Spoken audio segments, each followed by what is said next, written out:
Shalom Bapak Ibu Saudara terkasih dalam Tuhan Yesus Kristus. Pada malam hari ini kita akan kembali belajar mengenai kebenaran firman Tuhan. Sebelumnya mari kita satu dalam doa. Terima kasih Tuhan atas segala berkat dan kelimpahan yang Kau berikan kepada kami. Kami diberikan selalu kesehatan, kekuatan daripada-Mu Tuhan.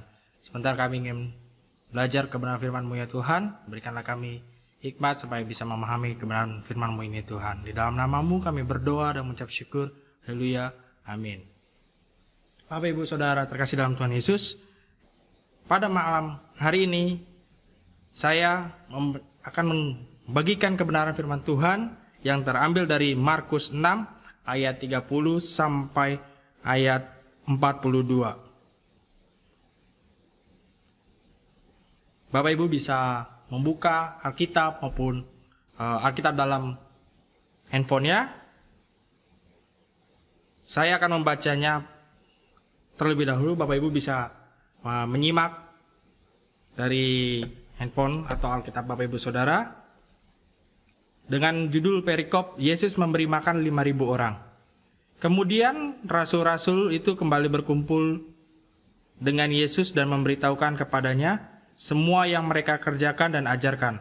Lalu ia berkata kepada mereka, "Marilah kita ke tempat yang sunyi supaya kita sendirian dan beristirahatlah seketika. Sebab memang begitu banyak orang yang datang dan yang pergi, sehingga makan pun mereka tidak sempat. Maka berangkatlah mereka untuk mengasingkan diri dengan perahu ke tempat yang sunyi. Tetapi pada waktu mereka bertolak, banyak orang melihat mereka dan mengetahui tujuan mereka. Dengan mengambil jalan darat, segeralah datang orang dari semua kota ke tempat itu sehingga mendahului mereka. Ketika Yesus mendarat, ia melihat sejumlah besar orang banyak. Maka tergeraklah hatinya oleh belas kasihan kepada mereka, karena mereka seperti domba yang tidak mempunyai gembala. Lalu mulailah ia mengajarkan banyak hal kepada mereka. Pada waktu hari sudah mulai malam, datanglah murid-muridnya kepadanya dan berkata, "Tempat ini sunyi dan hari sudah mulai malam. Suruhlah mereka pergi supaya mereka dapat membeli makanan di desa-desa dan di kampung-kampung di sekitar ini." Tetapi jawabnya, "Kamu harus memberi mereka makan," kata mereka kepadanya. "Jadi haruskah kami membeli roti seharga 200 dinar untuk memberi mereka makan?" Tetapi ia berkata kepada mereka, "Berapa banyak roti yang ada padamu? Coba periksa." Sesudah memastikannya mereka berkata, 5 roti dan 2 ikan. Lalu ia menyuruh orang-orang itu supaya semua duduk berkelompok-kelompok di atas rumput hijau. Maka duduklah mereka berkelompok-kelompok, ada yang 100, ada yang 50 orang. Dan setelah ia mengambil 5 roti dan 2 ikan itu, ia menengadah ke langit dan mengucap berkat. Lalu memecah-mecahkan roti itu dan memberikannya kepada murid-muridnya, supaya dibagi-bagikan kepada orang-orang itu. Begitu juga kedua ikan itu dibagikannya kepada semua mereka, dan mereka semuanya makan sampai kenyang. Bapak Ibu terkasih dalam Tuhan Yesus Kristus, saya akan memberikan judul pada malam hari ini yaitu Miracle in Our Life. Dalam ayat ini, saya menemukan hal-hal yang menarik yang bisa kita pelajari dari firman Tuhan ini. Coba perhatikan di ayat 38 dikatakan, "Tetapi ia berkata kepada mereka, berapa banyak roti yang ada padamu? Cobalah periksa." Sesudah memeriksanya, mereka berkata, 5 roti dan 2 ikan. Mungkin firman Tuhan ini sering kita dengar, kita baca, tetapi ada sesuatu hal yang saya dapatkan dari sudut pandang yang lain, yaitu dari sudut pandang Tuhan, bagaimana miracle itu bisa terjadi di dalam kehidupan kita.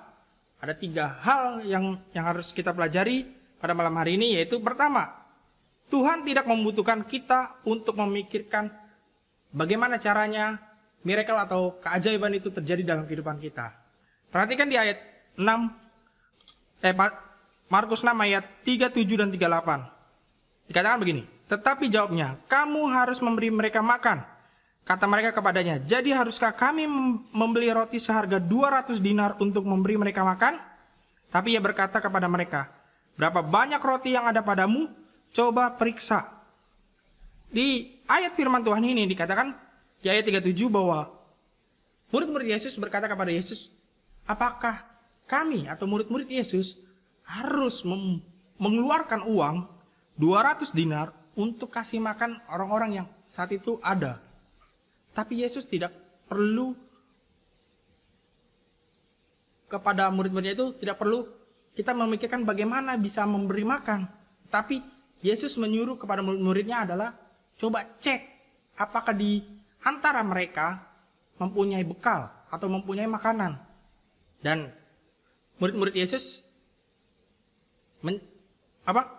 periksa. Oh, ternyata ada 5 roti dan 2 ikan.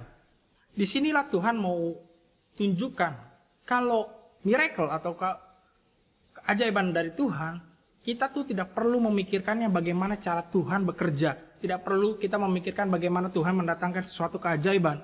Tapi yang Tuhan mau kita diajarkan adalah kita lihat apa yang ada yang kita miliki sekarang.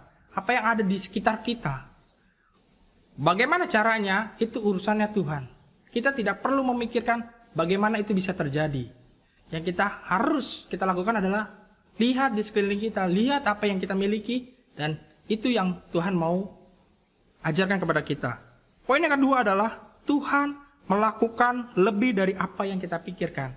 Bapak Ibu Saudara, dari firman Tuhan ini, apakah bisa dengan pikiran kita 5 roti dan 2 ikan itu bisa memberi banyak orang? Di sini diperkirakan adalah 5.000 orang. Itu hanya baru laki-laki. Kalau dihitung itu bisa lebih dari 5.000. Seandainya kalau misalnya laki-laki itu datang sama istri, anak 2, udah sekitar bisa 20.000 orang. Mungkin bisa seperti itu atau bahkan lebih. Dan murid-murid Yesus berpikir bagaimana situasi sudah malam, sudah sepi, di tempat yang jauh dari toko, dari tempat penjualan makanan, bisa kasih makan sebanyak orang yang datang saat itu. Terkadang pikiran kita buntu dengan hal-hal yang bisa dihitung.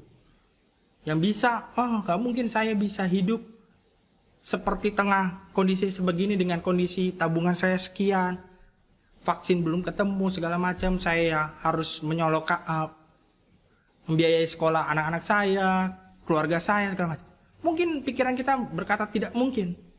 Tapi Tuhan bisa melakukan segala sesuatu, mendatangkan keajaiban di luar pikiran kita, di luar kemampuan kita. Lihat Bapak Ibu Saudara, dari 5 roti dan 2 ikan, itu bisa memberi makan orang-orang yang hadir saat itu. Jadi kalau kita mau mengalami keajaiban atau miracle di dalam kehidupan kita, biarkanlah Tuhan yang bekerja, bukan kita mencari cara, terus bagaimana bisa keajaiban itu terjadi dalam kehidupan kita. Bukan. Tetapi yang kita lakukan tadi pertama adalah kita lihat apa yang ada di dalam diri kita, apa yang kita miliki, biar Tuhan yang akan melakukan segala sesuatunya. Jadi kedua, kita harus tahu bahwa Tuhan akan bisa melakukan segala sesuatu di luar pikiran kita. Dan yang ketiga, Tuhan ingin menunjukkan kepada kita seberapa banyaknya. Kata seberapa banyaknya ini saya lihat di dalam bahasa Inggris, teks dari terjemahan Alkitab ini dengan konteks dari bahasa Inggris, itu ada perbedaan. Ada kata how many dengan how much. How many dan how much itu berbeda. Kalau how many itu bisa dihitung. Misalnya berapa banyak atau how many dari permen yang kita miliki, itu bisa dihitung. Kayak tadi, berapa banyak yang ada di dalam kumpulan orang-orang itu makanan. Itu ada 5 roti dan 2 ikan. Itu adalah yang bisa dihitung. Tapi how much itu tidak bisa dihitung. Di sini Tuhan mau mengajarkan bukan sekedar seberapa yang bisa dihitung, tapi Tuhan mau mengajarkan ada hal-hal yang tidak bisa kita hitung yang akan bisa terjadi dalam kehidupan kita. Contohnya Bapak Ibu Saudara, dari firman Tuhan ini, dari 5 roti dan 2 ikan itu bisa mencukupi, bisa membuat orang-orang itu bisa kenyang. Hanya dari 5 roti dan 2 ikan. Segala sesuatu yang kita miliki, walaupun di pikiran kita hanya itu kurang, tapi kalau di tangan Tuhan, itu bisa jadi luar biasa. Bisa lebih dari apa yang kita pikirkan. Bayangkan Bapak Ibu, bagaimana proses keajaiban atau miracle ketika saat itu. Kalau dilihat dari teks firman Tuhan itu dikatakan, orang-orang itu mengambil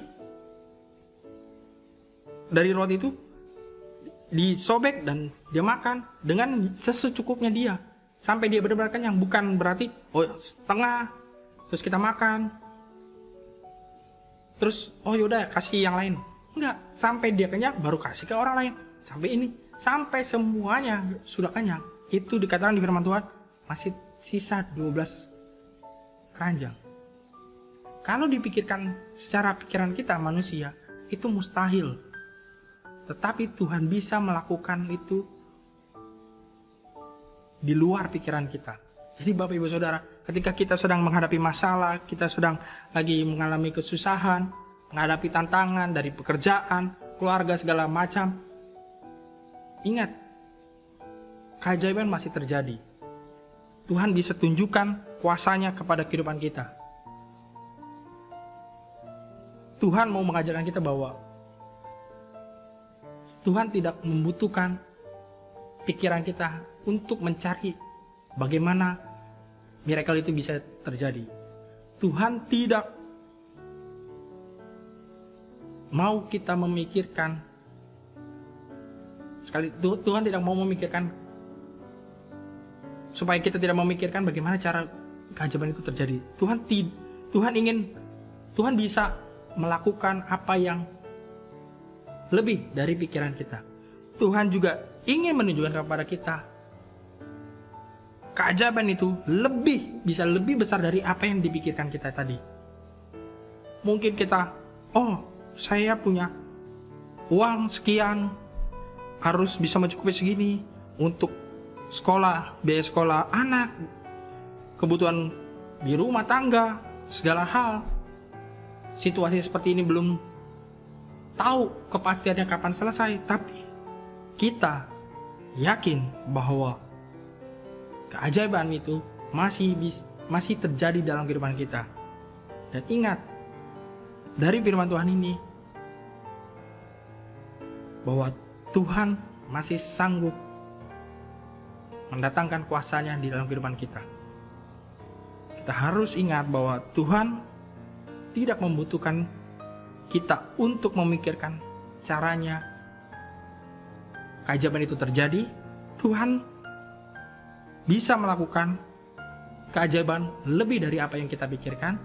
Tuhan juga bisa menunjukkan kepada kita bahwa miracle itu atau keajaiban itu lebih banyak yang akan terjadi dalam kehidupan kita. Dan itu tidak bisa dihitung secara kalkulasi atau hitung-hitungan, secara kalkulator atau secara pikiran kita. Itu tidak bisa. Jadi Bapak Ibu Saudara, dari firman Tuhan ini, mari kita tidak boleh menyerah, tidak boleh putus asa ketika menghadapi kesulitan-kesulitan dalam hidup, situasi seperti ini. Kita ingat bahwa miracle itu masih bisa terjadi dalam kehidupan kita. Jangan pernah putus asa, jangan pernah menyerah. Mari kita datang kepada Tuhan, kita berserah kepada Tuhan, kita berdoa kepada Tuhan. Tuhan akan tunjukkan bagaimana cara Dia bekerja dalam kehidupan kita. Mari kita tutup dalam doa. Tuhan, kami datang kepadamu Tuhan. Di tengah situasi seperti ini, mungkin kami saat ini sudah lelah menjalani kehidupan yang tidak tahu bagaimana endingnya dari pandemi ini Tuhan. Tapi kami tahu Tuhan bahwa miracle-Mu Tuhan, keajaiban-Mu Tuhan masih terjadi dalam kehidupan kami ini Tuhan. Di tengah-tengah situasi kami ini Tuhan, kami memohon kepada-Mu Tuhan, biarlah Engkau bekerja dalam kehidupan kami ini ya Tuhan. Berikan kami kekuatan supaya bisa menjalani kehidupan kami hari demi hari ya Tuhan, bersama Engkau Tuhan. Di dalam nama Tuhan Yesus kami berdoa dan mengucap syukur. Haleluya. Amin.